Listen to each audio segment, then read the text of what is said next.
ಕುಡ್ದಿದ್ ನಶೆಲಿ ಆಯ್ರಾಗೆ kiss ಮಾಡಕ್ try ಮಾಡಿದ ಅಕ್ಷತ್ ಹಿಂದೆ ತಿರುಗಿ ನೋಡ್ದಾಗ ಅಲ್ಲಿ ಸ್ವಪ್ನ ನಿಂತಿದ್ಲು. ಅವಳು ಕೋಪದಲ್ಲಿ ಬುಸ್ಗುಡ್ತಾ ಇದ್ಲು. ಈಗ ಅವಳ ಕೋಪ ಆಯ್ರಾ ಮೇಲ್ ತಿರುಗ್ತು. ಯು ನನ್ನ ಅಕ್ಷತಿಂದ ದೂರ ಮಾಡ್ಬೇಕು ಅಂತ ಅದೆಷ್ಟೇ ಡ್ರಾಮಾ ಮಾಡ್ತಿದೀಯಾ? ನಂಗ್ ಗೊತ್ತಿತ್ತು ನೀನ್ ಹೀಗೆ ಏನಾದ್ರೂ ಮಾಡ್ತೀಯಾ ಅಂತ ಹೇಳ್ತಾ ಕೋಪದಿಂದ ಅವಳ ಮೇಲೆ ಕೈ ಮಾಡೋದಕ್ ಬಂದ್ಲು ಸ್ವಪ್ನ. ಅಕ್ಷತ್ ಕೂಡ್ಲೆ ಸ್ವಪ್ನ ಕೈ ಹಿಡಿದು, ಸ್ವಪ್ನ ಅಯ್ಯೋ ಮ್ಯಾಡ್, ನಿನ್ ಹತ್ರ ನಾನು ಆಮೇಲೆ ಮಾತಾಡ್ತೀನಿ, ಇಲ್ಲಿಂದ ಆಚೆ ಹೋಗು ಅಂತ ಬೆದರಿಸೋ ಹಾಗೆ ಹೇಳ್ದ. ನಿಂಗೆ ಏನಾಗಿದೆ ಅಕ್ಷತ್? ಮೊನ್ನೆ ತಾನೇ ನಿಮ್ ಎಂಗೇಜ್ಮೆಂಟ್ ಬ್ರೇಕ್ ಆಗಿದೆ, ಮತ್ತೆ ನೀನ್ ಇವಳ ಜೊತೆ ಮದ್ವೆ ಆಗಕ್ ರೆಡಿ ಆಗಿದೀಯಾ? ಶೇಮ್ ಆಗೋದಿಲ್ವಾ ನಿನ್ಗೆ? ಇಂಥವಳಿಗೋಸ್ಕರ ನೀನ್ ನನಗ್ ಮೋಸ ಮಾಡ್ತೀಯಾ ಅಂತ ಕಣ್ಣೀರ್ ಸುರಿಸ್ತಾ ಹೇಳಿದ್ಲು ಸ್ವಪ್ನ. ಅಕ್ಷತ್ ಕನ್ಫ್ಯೂಸ್ ಆದ. ಏನ್ ಹೇಳ್ತಿದ್ಯಾ ಸ್ವಪ್ನ? ನೀನು ತಪ್ಪು ತಿಳ್ಕೊಂಡಿದ್ಯಾ, ಇವಳು ಬೇರೆ ಆಯ್ರಾ ಅಂತ ಹೇಳ್ದ. ಅಲ್ ಬಂದಿದ್ ಜನ ಎಲ್ಲ ಈ ಡ್ರಾಮಾನ ಕುತೂಹಲದಿಂದ ನೋಡ್ತಾ ಇದ್ರು. ನಿಂಗ್ ತಲೆ ಕೆಟ್ಟಿದೆ, ಇವಳು ಅದೇ ಆಯ್ರಾ, ಅದೇ ಫ್ಯಾಟ್ ಲೇಡಿ. ಬಿಗ್ ಫೇಸ್ ಅಂತ ನೀನ್ ಬೈತಿದ್ಯಲ್ಲ, ಅದೇ ಆಯ್ರಾ ಶರ್ಮಾ. ಕೂಡ್ಲೆ ಆಯ್ರಾ ಸ್ಮೈಲ್ ಮಾಡ್ತಾ ಅಂದ್ಲು, ಎಸ್ ಅಕ್ಷತ್, ಸ್ವಪ್ನ ಹೇಳ್ತಿರೋದು ನಿಜಾನೇ, ನಾನು ಅದೇ ಆಯ್ರಾ ಶರ್ಮಾ ಅಂತ ಹೇಳಿದ್ಲು. ಅಕ್ಷತ್ಗೆ ಕೋಪದಲ್ಲಿ ಕೈ ನಡ್ಗೋದಕ್ ಶುರುವಾಯ್ತು. ಅವನು ಎದ್ದು ಹೋಗಿ ಅವಳ ಕೆನ್ನೆಗ್ ಬಾರಿಸ್ಬೇಕು ಅಂತ ಕೈ ಎತ್ತಿದ್ದ. ಅಷ್ಟ್ರಲ್ಲೇ ಯಾವ್ದೋ ಒಂದ್ ಬಲಿಷ್ಠ ಕೈ ಅಕ್ಷತ್ ಕೈನ ತಡೆದು ನಿಲ್ಲಿಸ್ತು. ಬ್ಲ್ಯಾಕ್ ಸೂಟ್ ಹಾಕಿದ್ದ ಡಾಕ್ಟರ್ ಸಂಯುಕ್ತನ ಹುಡ್ಕೊಂಡ್ ಬಂದಿದ್ದ ಸಿದ್ಧಾರ್ಥ್ ಭರದ್ವಾಜ್ ಅಲ್ಲಿ ನಿಂತಿದ್ದ. ಸಿದ್ಧಾರ್ಥ್ನ ನೋಡಿ ಆಯ್ರಾಗೆ ಆಶ್ಚರ್ಯ ಆಯ್ತು. ಸ್ವಪ್ನ ಸಿದ್ಧಾರ್ಥ್ನ ನೋಡಿ, ಯಾರೋ ನೀನು ಅಂದ್ಲು. ಅಕ್ಷತ್ ಕೂಡ ತನ್ ಕೈ ಬಿಡಿಸ್ಕೊಳ್ತಾ, ಹೂ ಆರ್ ಯು ಮ್ಯಾನ್, ಇದು ನಮ್ ಪರ್ಸನಲ್ ವಿಷಯ, ನೀನ್ ತಲೆ ಹಾಕ್ಬೇಡ ಅಂತ ಕೈ ಬೆರಳು ತೋರಿಸಿ ವಾರ್ನ್ ಮಾಡ್ದ. ಸಿದ್ಧಾರ್ಥ್ ಹುಬ್ಬು ಕೋಪದಿಂದ ಗಂಟಿಕ್ಕಿದ್ರು. ನಾನ್ ಯಾರಾದ್ರೆ ನಿಂಗೇನು, ಫಸ್ಟ್ ಇಲ್ಲಿಂದ ಜಾಗ ಖಾಲಿ ಮಾಡು ಅಂದ ಸಿದ್ಧಾರ್ಥ್. ಇದ್ನ ಕೇಳಿ ಅಕ್ಷತ್ಗೆ ಎಲ್ರ ಎದ್ರು ಅವಮಾನ ಆದಂಗಾಯ್ತು. ನೀನ್ಯಾರೋ ನನಗ್ ಜಾಗ ಖಾಲಿ ಮಾಡಕ್ ಹೇಳೋನು ಅಂದ ಅಕ್ಷತ್. ಇದ್ನ ಕೇಳಿ ಆಯ್ರಾಗೆ ನಗು ಬಂತು. ಅಲ್ಲೇ ನಿಂತ ಸಿದ್ಧಾರ್ಥ್ ಸೆಕ್ರೆಟರಿ ಆ ಪ್ರಶ್ನೆಗ್ ರಿಪ್ಲೈ ಮಾಡ್ದ. ಇವರು ಈ hotel owner mister Siddharth Bharadwaj. ಅಲ್ಲಿದ್ದವ್ರೆಲ್ಲ ಸಿದ್ಧಾರ್ಥ್ ನೋಡಿ ಸ್ವಲ್ಪ ಭಯ ಪಟ್ರು. ಸಿದ್ಧಾರ್ಥ್ ಹೆಸರು ಕೇಳ್ತಿದಂಗೆ ಅಕ್ಷತ್ ತಣ್ಣಗಾದ. ಅಕ್ಷತ್ಗೂ ಗೊತ್ತು ಭರದ್ವಾಜ್ ಫ್ಯಾಮಿಲಿ ಅವ್ರ ಬಿಸ್ನೆಸ್ ಹೇಗಿತ್ತು ಅಂತ. ಇಂಡಿಯಾದಲ್ಲಿ ಟಾಪ್ 10 ಹೋಟೆಲಿಯರ್ಗಳಲ್ಲಿ ಸಿದ್ಧಾರ್ಥ್ ಕೂಡ ಒಬ್ನಾಗಿದ್ದ. ಅವನ್ ಮುಂದೆ ರಾವ್ ಫ್ಯಾಮಿಲಿ ಏನೂ ಇಲ್ಲ. ಬೇರೆ ಮಾತಾಡೋಕೆ ತೋಚದೆ ಅಕ್ಷತ್ ಅಂದ, ಐ ಆಮ್ ಸಾರಿ, ನಾವಿಲ್ಲಿಂದ ಹೋಗ್ತೀವಿ. ಆಯ್ರಾ ಸೈಲೆಂಟ್ ಆಗಿ ಸಿದ್ಧಾರ್ಥ್ನೇ ನೋಡ್ತಾ ನಿಂತಿದ್ಲು. ಆಗ್ಲೇ ಸಿದ್ಧಾರ್ಥ್ ಬ್ಲೂಟೂತ್ ಇಯರ್ಫೋನ್ ಇಂದ ಅವನ್ ಹ್ಯಾಕರ್ ಫ್ರೆಂಡ್ ವಾಯ್ಸ್ ಕೇಳಿಸ್ತು. Siddharth, doctor Samyukta phone track ಸಿಕ್ತಿಲ್ಲ. ಐ ಥಿಂಕ್ ಅವರು ತಮ್ಮ ಫೋನ್ನ ಸ್ವಿಚ್ ಆಫ್ ಮಾಡಿ ಹೋಟೆಲ್ನಿಂದ ಹೊರಟಿರಬಹುದು. ಈ ಸರಿ ನಿರಾಶೆಯಿಂದ ಸಿದ್ಧಾರ್ಥ್ ಮುಖ ಕಪ್ಪಿಡ್ತು. ಅವನು ಬೇಸರದಿಂದ ಸೆಕ್ರೆಟರಿ ಮುಖ ನೋಡ್ದ. Hotel restaurant. ಪ್ರೀತಮ್ ಆಗ್ಲೇ ಒಂದು ಗ್ರೌಂಡ್ ಫ್ಲೋರ್ ಅಲ್ಲಿ ರೆಸ್ಟೋರೆಂಟ್ ಅಲ್ಲಿ ಕಾಯ್ತಾ ಇದ್ದ. ಇಲ್ಲಿ ಸಿದ್ಧಾರ್ಥ್ ಡಾಕ್ಟರ್ ಸಂಯುಕ್ತನ ಹುಡುಕ್ತಿರುವಾಗ್ಲೇ ಅವನು ತನ್ನ ಫೇವ್ರೆಟ್ ಗೇಮರ್ ಸ್ವೀಟ್ ಪ್ರಿನ್ಸೆಸ್ ಜೊತೆ ಮಾತಾಡಿ ಅವಳನ್ನ ಭೇಟಿ ಆಗೋಕೆ ಬಂದಿದ್ದ. ಅಲ್ಲಿ ಬರ್ತಿದ್ ಯಂಗ್ ವುಮೆನ್ನೆಲ್ಲ ನೋಡಿ ಅವರೇ ಸ್ವೀಟ್ ಪ್ರಿನ್ಸೆಸ್ ಇರ್ಬೋದಾ ಅಂತ ನೋಡ್ತಾ ಇದ್ದ. 15 ನಿಮಿಷದ ನಂತರ ಅವನ್ ಫೋನ್ಗೆ ಮೆಸೇಜ್ ಬಂತು.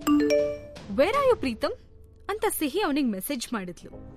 I am already waiting for you, seat number 21 ಅಂತ ಪ್ರೀತಮ್ ರಿಪ್ಲೈ ಮಾಡ್ದ. ಅವನ್ ಡೋರ್ ಕಡೆನೆ ದೃಷ್ಟಿ ಇಟ್ಟು ಕುತ್ಕೊಂಡ. 2 ಮಿನಿಟ್ಸ್ ಆಯ್ತು. ಹಲೋ ಮಿಸ್ಟರ್, ಸಿ ಹಿಯರ್ ಅಂತ ಕೆಳಗಡೆಯಿಂದ ಸೌಂಡ್ ಬಂತು. ಅವನು ತಲೆ ಬಗ್ಸಿ ನೋಡ್ದ. ಅವನ್ ಕಣ್ಗೆ ಕೌಬಾಯ್ ಹ್ಯಾಟ್ ಮಾತ್ರ ಕಾಣಿಸ್ತು. ಪ್ರೀತಮ್ ತನ್ ಮುಂದೆ ನಿಂತಿದ್ದ ಕೌಬಾಯ್ ಹ್ಯಾಟ್ ಹಾಕೊಂಡಿದ್ದ ಚಿಕ್ಕ ಹುಡ್ಗನ್ನ ನೋಡಿ ಅವನು ಶಾಕ್ ಆದ. ಸಿಹಿನ ನೋಡಿ ಪ್ರೀತಮ್ ಅದು ರೋಹನ್ ಅಂತ ಭಾವಿಸಿದ್ದ. ರೋಹನ್, ಸ್ವೀಟ್ ಪ್ರಿನ್ಸೆಸ್ ಅಂದ್ರೆ ನೀನಾ ಅಂತ ಶಾಕ್ ಅಲ್ಲಿ ಕೇಳಿ ಪ್ರೀತಮ್ ಹಿಂದಕ್ ಸರ್ದ. ಸಿಹಿ ಪ್ರೀತಮ್ ಕಡೆ ನೋಡಿ ಸ್ಮೈಲ್ ಮಾಡಿದ್ಲು. ಎಸ್, ನಾನೇ ಅಂತ ಹೇಳ್ತಾ ಸಿಹಿ ಪ್ರೀತಮ್ ಎದುರಿನ ಚೇರ್ ಮೇಲೆ ಕುತ್ಕೊಂಡ್ಲು. ವರ್ಲ್ಡ್ ನಂಬರ್ 1 ಗೇಮ್ ಪ್ಲೇಯರ್ ನಮ್ ರೋಹನ್ ನನ್ ಮನೇಲೆ ಇದ್ಕೊಂಡು ಗೇಮ್ ಆಡಿದ್ರು ನನಗ್ ಯಾವತ್ತೂ ಗೊತ್ತೇ ಆಗಿಲ್ವಲ್ಲ. ಎಷ್ಟು ಸೀಕ್ರೆಟ್ ಮೇಂಟೈನ್ ಮಾಡಿದಾನ ಇವನು. ಅದಕ್ಕೆ ಮೋಸ್ಟ್ಲಿ ಇವನಿಗೆ ಓದೋದು ಅಂದ್ರೆ ಆಗಲ್ಲ ಅಂತ ಮನ್ಸಲ್ಲಿ ಹೇಳ್ಕೊಳ್ತಿದ್ದ ಪ್ರೀತು. ತುಂಬಾ ಟಯರ್ಡ್ ಆಗಿದ್ದ ಆಯ್ರಾ ಅವತ್ತು ಬೇಗ ಮಲ್ಕೋಬೇಕು ಅನ್ಕೊಂಡಿದ್ಲು. ಅವರಿಬ್ರು ಲಿಫ್ಟ್ ಏರಿ ತಮ್ಮ ಫ್ಲಾಟ್ಗೆ ಬಂದ್ರು. ಆಯ್ರಾ ಬೆಡ್ ಮೇಲೆ ಕೂರ್ತಿದ್ದ ಹಾಗೆ ಫೋನ್ ರಿಂಗ್ ಆಯ್ತು. ಅವಳಪ್ಪ ಸೂರ್ಯಪ್ರಕಾಶ್ ಮತ್ತೆ ಮತ್ತೆ ಫೋನ್ ಮಾಡ್ತಿದ್ರು. ಕೋಪ ಬಂದು ಅವಳು ಕಾಲ್ ಕಟ್ ಮಾಡಿ ಸೈಲೆಂಟ್ ಮೋಡ್ಗೆ ಹಾಕಿ ಮಲ್ಕೊಂಡ್ಲು. ಮಾರ್ನಿಂಗ್ ಅವಳು ಎದ್ದಾಗ ಫೋನ್ ತುಂಬಾ ಮಿಸ್ಡ್ ಕಾಲ್ಸ್ ತುಂಬಿಕೊಂಡಿದ್ವು. ಅವಳ ಅಪ್ಪನ್ ಕಾಲ್ ಜೊತೆ ಪ್ರಿಯಾ ಮಿಸ್ಡ್ ಕಾಲ್ ಕೂಡ ಇತ್ತು. ಆಯ್ರಾ ಫಸ್ಟ್ ಸೂರ್ಯಪ್ರಕಾಶ್ ನಂಬರ್ಗೆ ಕಾಲ್ ಮಾಡಿದ್ಲು. ಏ ಆಯ್ರಾ, ನೀನ್ ಮತ್ತೆ ಅಕ್ಷತ್ನ ಬುಟ್ಟಿಗೆ ಹಾಕೊಳಕ್ ಪ್ರಯತ್ನ ಪಡ್ತಿದೀಯಂತೆ. ನಂಗ್ ನಿಜಕ್ಕೂ ನೋವಾಗಿದೆ. ಯಾಕ್ ನಮ್ ಇನ್ನೋಸೆನ್ಸ್ನ ನೀನು ಯೂಸ್ ಮಾಡ್ಕೋತಿದೀಯ ಅಂತ ಸೂರ್ಯಪ್ರಕಾಶ್ ಅವಳನ್ನ ಬ್ಲೇಮ್ ಮಾಡೋದಕ್ ಶುರು ಮಾಡಿದ್ರು. ಆಯ್ರಾ ಇರಿಟೇಟ್ ಆಗಿ ಕಾಲ್ ಕಟ್ ಮಾಡ್ಬೇಕು ಅಂದ್ಕೊಂಡ್ಲು. ಅಷ್ಟ್ರಲ್ಲಿ ಸೂರ್ಯಪ್ರಕಾಶ್ ಹೇಳಿದ್ರು, ನಿನ್ ಶರು ಅತ್ತೆಗೆ ತುಂಬಾ ಹುಷಾರಿಲ್ಲ. ಡಾಕ್ಟರ್ ಅವಳು ಬದುಕೋದಿಲ್ಲ ಅಂತ ಹೇಳಿದಾರೆ. ಸಾಯೋ ಮೊದ್ಲು ನಿನ್ನ ನೋಡ್ಬೇಕಂತಿದ್ಲು. ಹೆಲ್ತ್ ಕೇರ್ ಹಾಸ್ಪಿಟಲ್ ಅಲ್ಲಿ ಇದ್ದಾಳೆ. ಶರು ಅತ್ತೆನಾ? ಏನಾಯ್ತವ್ರಿಗೆ ಅಂತ ಆತಂಕದಲ್ಲಿ ಕೇಳಿದ್ಲು ಆಯ್ರಾ. ಬ್ರೈನ್ ಟ್ಯೂಮರ್ ಅಂತ ಹೇಳಿ ಕಾಲ್ ಕಟ್ ಮಾಡಿದ್ರು ಸೂರ್ಯಪ್ರಕಾಶ್. ಬೆಡ್ ಮೇಲೆ ಕೂತಿದ್ದ ಆಯ್ರಾ ಕಣ್ಣಲ್ಲಿ ನೀರ್ ತುಂಬಿಕೊಳ್ತು. ಚಿಕ್ಕೋಳಿದ್ದಾಗ ಅಮ್ಮ ಇಲ್ದಿದ್ದ ಆಯ್ರಾನ ತಾಯಿ ಹಾಗೆ ನೋಡ್ಕೊಂಡವ್ರು ಶರು ಅತ್ತೆ. ಅವ್ರು ಕೊಟ್ಟ ಪ್ರೀತಿ, ವಾತ್ಸಲ್ಯ, ಮಮತೆ ಅಮ್ಮನ್ ಹಾಗೆ ಇತ್ತು.